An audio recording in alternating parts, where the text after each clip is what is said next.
Boa tarde a todos. Vamos iniciar o nosso estudo de hoje falando da aula 14, a parte B, que trata do Evangelho, o tema Deus, Justiça e Evolução.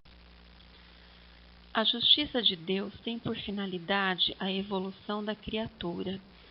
É a expressão de sua misericórdia. Aquilo que vemos não começou a ser tal como se nos apresenta na atualidade.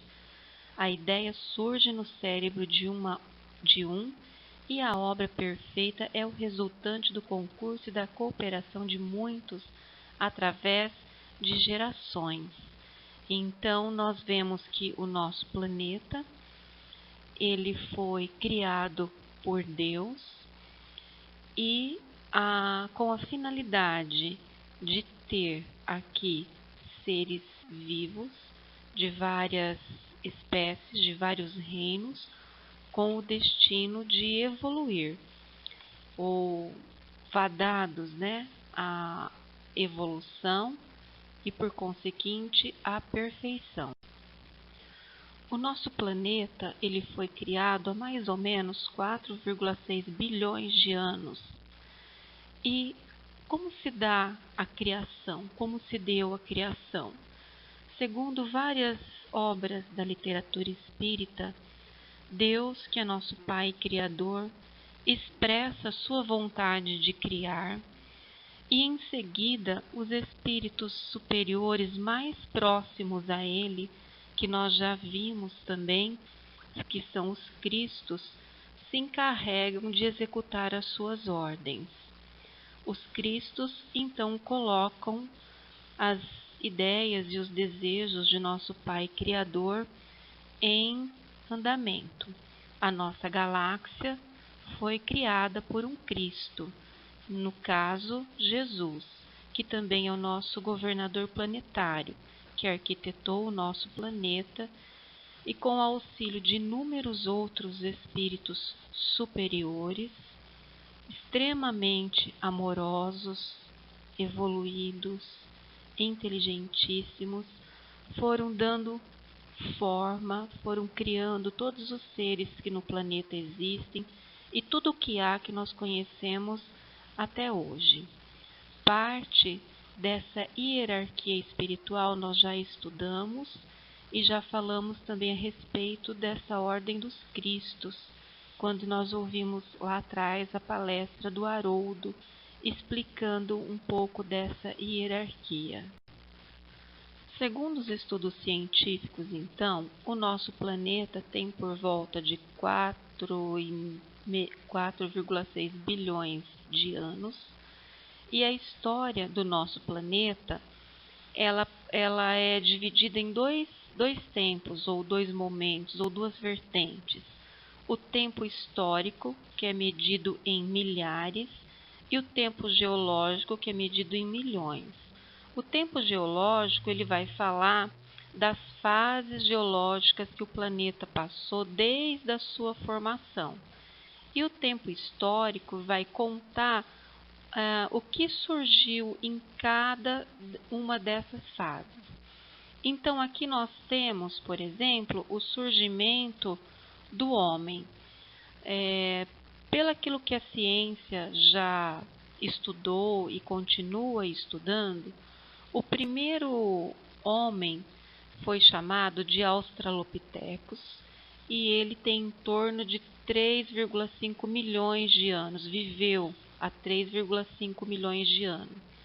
Houve então uma evolução do Australopithecus para o Homo habilis, que viveu há 2,4 milhões de anos.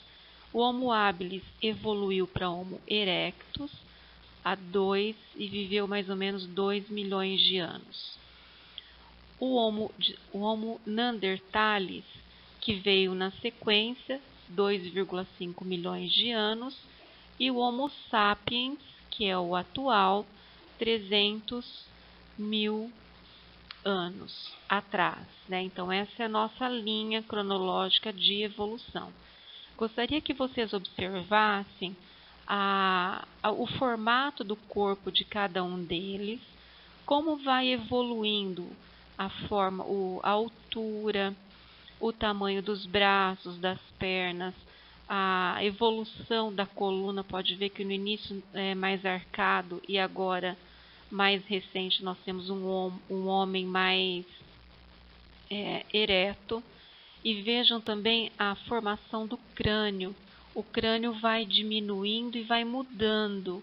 Vejam que a mandíbula ela diminui de tamanho e ela se torna mais verticalizada. No início ela está mais horizontalizada.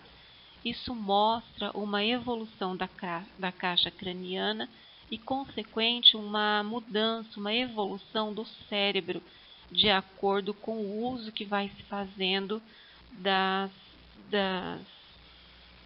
circunvoluções cerebrais através do pensamento, do aprendizado, e isso vai sendo passado de geração a geração. Para que a gente possa entender melhor o surgimento do homem no planeta, eu coloquei aqui dois relógios. Um relógio, ele está aqui mostrando os eventos que aconteceram e o outro está mostrando em horas. Então, nesse primeiro relógio em amarelo, nós vamos iniciar ali com aquela explosão onde a Terra se formou 4,6 bilhões de anos atrás. Passou-se o tempo, há 3,800 milhões de anos, vão aparecer os primeiros seres vivos, e aqui ele coloca como as bactérias. 1,5 milhão de anos atrás vão aparecer os primeiros vegetais, tudo dentro da água. Ocorre uma nova evolução e vão surgir as plantas terrestres. E a partir das plantas terrestres vão surgir os animais terrestres. Aí nós temos os dinossauros, que viveram há 200 milhões de anos e desapareceram. E na sequência nós vamos ter os homens, que apareceram há 4 milhões de anos. Então os homens eles são os últimos a surgir, né? Bem no finalzinho de todo esse processo. Se nós pegarmos isso e compararmos com esse reloginho que está do lado aí, esse reloginho ele representa 24 horas, que seria um dia. Então, na primeira hora, que está mostrando aí o número 1, nós temos ali a primeira vida. Essa primeira vida ela surgiu na água em condições extremas, onde não havia oxigênio, onde ainda havia muitos vulcões e muitos gases venenosos na Terra. Então eram seres que formavam minúsculos aglomerados, nem eram células, nem eram considerados células direito ainda, que retiravam daquelas condições formas de sobreviver, mas não se utilizavam de oxigênio. Aí nós vamos ver que às 2h10 mais ou menos surge o oxigênio na atmosfera. Com o surgimento do oxigênio já vai haver uma evolução muito grande de vida, que seres que começam a respirar esse oxigênio, e há então uma evolução, um aparecimento, um surgimento de muitos seres. Depois nós vamos ver que por volta das 4h10 mais ou menos, vão surgir as plantas e os animais. E por último, lá pelas 4h25, 4h30, 5 horas da tarde, é que vai surgir o homem. Então vejam que o homem ele surge no último minuto, no último segundo. Então nós somos os seres mais recentes criados, né, por Deus. E a nossa existência aqui faz muito pouco tempo que nós estamos aqui, nós somos bem jovens. E nós já destruímos muito o planeta, não é? Então, para a gente pensar um pouco nisso daí, da grande destruição que nós já fizemos e tudo aquilo que nós ainda temos condições de fazer, já que dentre todos os seres que vivem na Terra, nós somos aqueles que detêm a inteligência, que detêm a razão e estamos no topo da cadeia alimentar. Os princípios gerais do universo, então, para a gente relembrar. Quem é Deus? Deus é causa primeira, inteligência suprema, criador e lei do universo. Princípio material é aquele que dá origem a todas as manifestações e formas da matéria e da energia em todos os planos. E o princípio inteligente é tudo que não é Deus nem matéria, princípio que orienta a evolução da matéria e do qual é individualizado o espírito. Então, Deus é o criador de tudo, o princípio material é a energia que Deus usa para criar, e o princípio inteligente, ele é aquilo que orienta a evolução, é aquilo do qual se desenvolve a inteligência, se podemos dizer assim, para que fique mais fácil a nossa compreensão. Objetivos da criação do universo. Deus criou o universo por amor e para que as suas criaturas evoluíssem até conseguir a verdadeira felicidade. O objetivo maior do universo, portanto, é a evolução. A felicidade é um estado que se consegue apenas aprendendo a ser feliz, ou seja, não é algo que se forneça, que se entregue ou que se dê para alguém. Portanto, a evolução é um processo de aprendizado de como ser feliz. E ser feliz não significa ficar sentado vendo a vida passar. Ser feliz significa ser co-criador com Deus, nosso Pai, em tudo que existe no nosso universo. É ter adquirido todo o conhecimento necessário, todo o conhecimento possível para que possamos ser co-criadores junto a nosso Pai, que é aquilo que os Cristos fazem. A evolução do princípio inteligente. Como que surgiu o princípio inteligente? O que é isso? Então, nós temos aqui um desenho do átomo, que ele vai se transformando e passando por todos os reinos que nós conhecemos, até chegar no ser humano. Então, o princípio inteligente evolui, aprendendo com a evolução da matéria e dos seres vivos. Do princípio inteligente evoluído, Deus individualiza o espírito. Então, os átomos estão formando todas as coisas, desde os minerais, os vegetais, os animais, os homens evoluídos ao nível de Jesus, um pouco mais acima de Jesus, que está na categoria dos Cristos, se integram ao todo universal, que é Deus. E aí as pessoas vão pensar assim, mas se eu me integrar a Deus, que é o todo universal, eu vou perder a minha individualidade, a minha consciência? Não, a gente não perde a consciência. Nós manteremos a consciência daquilo que nós somos, mas não seremos o que nós somos hoje. Seremos seres altamente evoluídos, altamente amorosos, dos quais a gente não tem nem ideia do que seja isso. Aquilo que nós temos de ideia é aquilo que nós sabemos e conhecemos de Jesus, que vamos combinar que é muito pouco, né? E Jesus, segundo dizem algumas obras literárias, ainda não se integrou ao Pai, né? Então ele ainda tem um caminho evolutivo.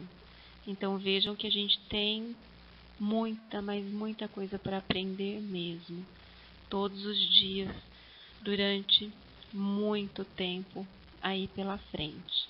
Que não é para desanimar, mas é que é nos incentivar a seguir nesse progresso.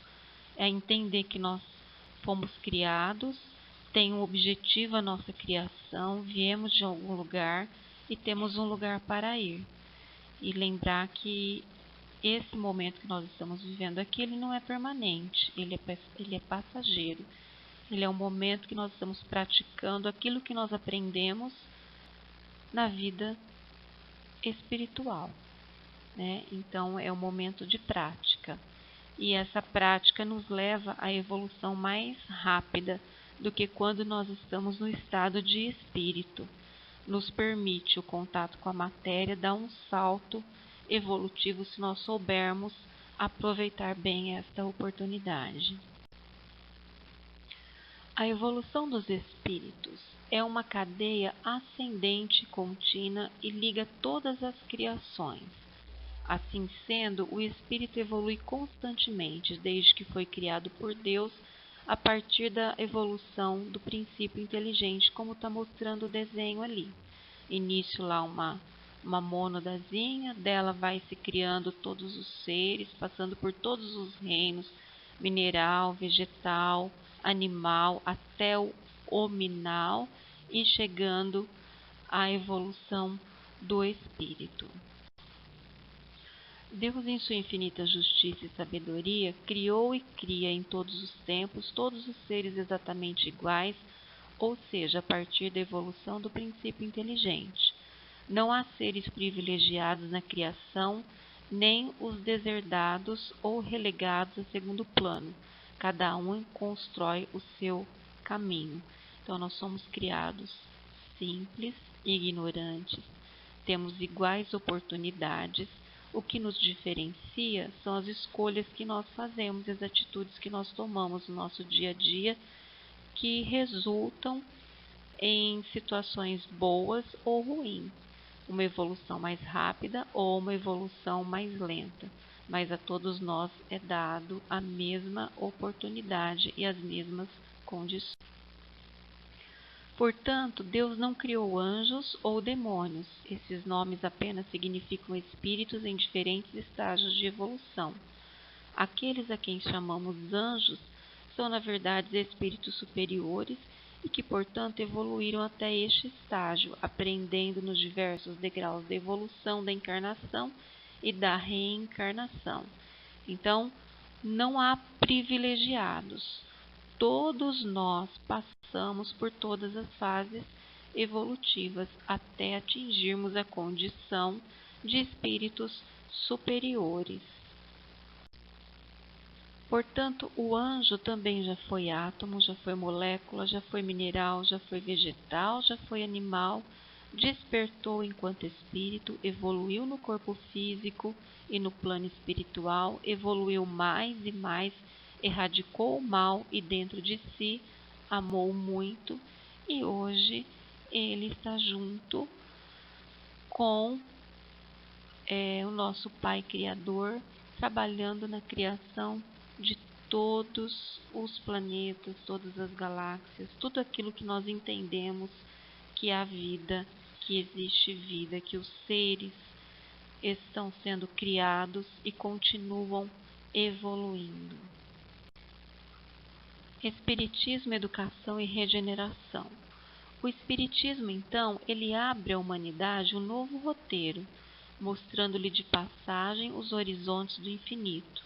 Ao iniciá-la nos mistérios do mundo invisível, revela-lhe o seu verdadeiro papel na criação.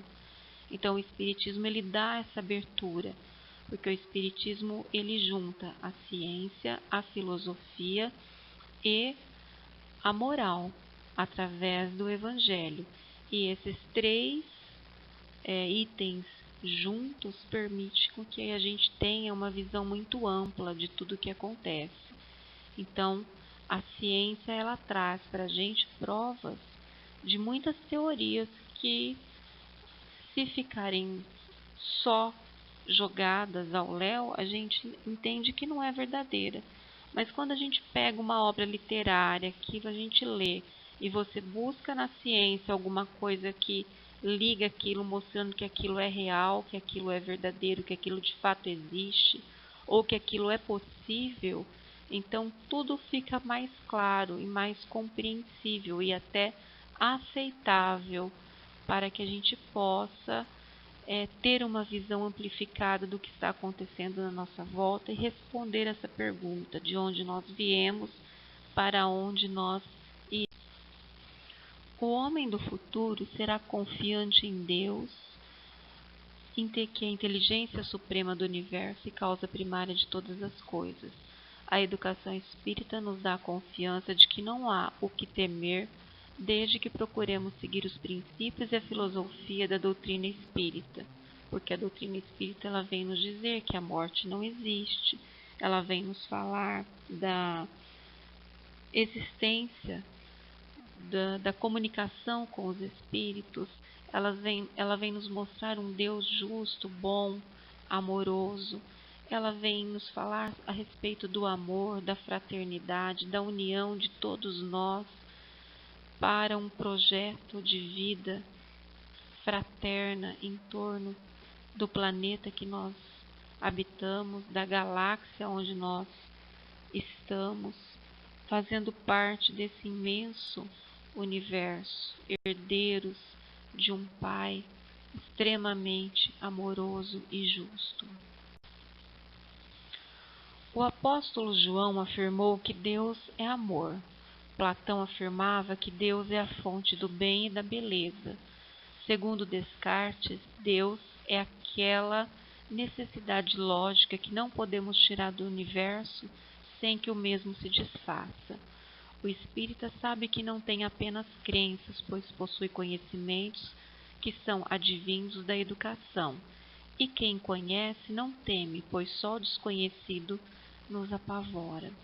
Então, se nós pensarmos naquelas filosofias religiosas que pregam o fim dos tempos, que pregam o misticismo, nós vamos ver as pessoas muito apavoradas, incertas, revoltadas, amedrontadas com todas as coisas que são consideradas, entre aspas, ruins na nossa existência. E, na verdade, nós entendemos que o ruim são objetos ou instrumentos ou situações que nos levam a superar as nossas dificuldades, as nossas fraquezas, desenvolvendo aquilo que há de melhor dentro de nós. Então, são lições que nós devemos aprender, superando as nossas limitações e galgando assim um degrau na nossa evolução. É importante lembrar que não existe separação entre o progresso intelectual e o progresso moral, pois o progresso intelectual conduz ao progresso moral, dando a compreensão do bem e do mal, pois então o homem pode escolher. Isso está na questão 780 do Livro dos Espíritos. Então, nós não temos como evoluir só intelectualmente, nós precisamos das duas asas, a asa da inteligência e a asa da moral. A inteligência sem moral acontece o que nós estamos vendo hoje, muito desenvolvimento, pouca ética, muita injustiça, muita violência. A moral sem a ciência também teremos dificuldades, pois não vai haver o desenvolvimento tecnológico necessário. Então é importante que as duas caminhem juntas para que haja justiça, para que haja fraternidade, para que haja amor, para que haja respeito, para que se finde a violência e todos nós possamos viver de uma maneira equânime, segundo aquilo que nós aprendemos com o nosso querido Mestre Jesus. O homem de bem, evoluído pela educação, construirá o reino de Deus na terra, ou seja, viverá dentro dos princípios do amor e da justiça, considerando para todos direitos e deveres iguais. Para isso, o homem do futuro deverá evoluir moralmente e aplicar-se na prática do bem. Então, essa nova fase que o nosso planeta entra, que é a fase de regeneração, nós ainda teremos por um tempo as doenças, mas não teremos tanta violência. E à medida que esses espíritos mais violentos vão sendo expurgados do planeta, vai melhorando essa situação vibracional, essa situação moral. Só que os outros que ficam precisam se empenhar no desenvolvimento da fraternidade, no desenvolvimento do amor, para que realmente o planeta de regeneração se consolide. Um planeta fraterno, um planeta justo, onde não existam mais tantas misérias sociais como nós estamos vendo hoje. E assim, nesse breve estudo, nós vemos Deus, justiça e evolução. Então, Deus, criador de todas as coisas, e vemos a justiça de Deus através da evolução que nós estamos experienciando desde que fomos criados até este momento. E todos os dias nós vemos descobertas novas, nós encontramos novas soluções para problemas que vão sendo resolvidos e vão ficando no esquecimento. A cada nova reencarnação nós aprendemos, nós trazemos coisas novas que incorporamos na humanidade encarnada e assim vai se sucedendo. E essa justiça que permite, através da reencarnação, que nós possamos ir depurando os nossos vícios, as nossas paixões, trabalhando os nossos sentimentos mais nobres. Então, observamos essa justiça. Se não houvesse essa oportunidade reencarnatória, não haveria justiça. Quem nascesse violento, quem nascesse na miséria, continuaria assim. E quem nascesse na opulência, continuaria assim. E essa injustiça se perpetuaria. Com a possibilidade das várias reencarnações, nós ora estamos numa condição, ora na outra, experienciando a dor e o prazer, e aí a gente pode então encontrar um ponto de equilíbrio para a construção dessa nova terra. Hoje nós estamos vendo coisas que nos deixam perplexos, e certamente essa experiência vai nos deixar muito marcados, ao ponto de não querermos no futuro que isso ocorra novamente. Isso é progresso, isso é evolução. A partir do momento que nós começarmos a trabalhar para que isso não ocorra e seja erradicado, isso é evolução. E aí então está a justiça de Deus que nos dá essa oportunidade. Bem, nós já finalizamos então o nosso estudo. Esse estudo foi parte eu retirei do nosso livro e parte eu retirei de uns slides que estão disponíveis na internet, muito bons, por sinal. Estão aí as referências biográficas para quem quiser se aprofundar um pouquinho mais, e aguardo agora as considerações de vocês. Um abraço, bom sábado.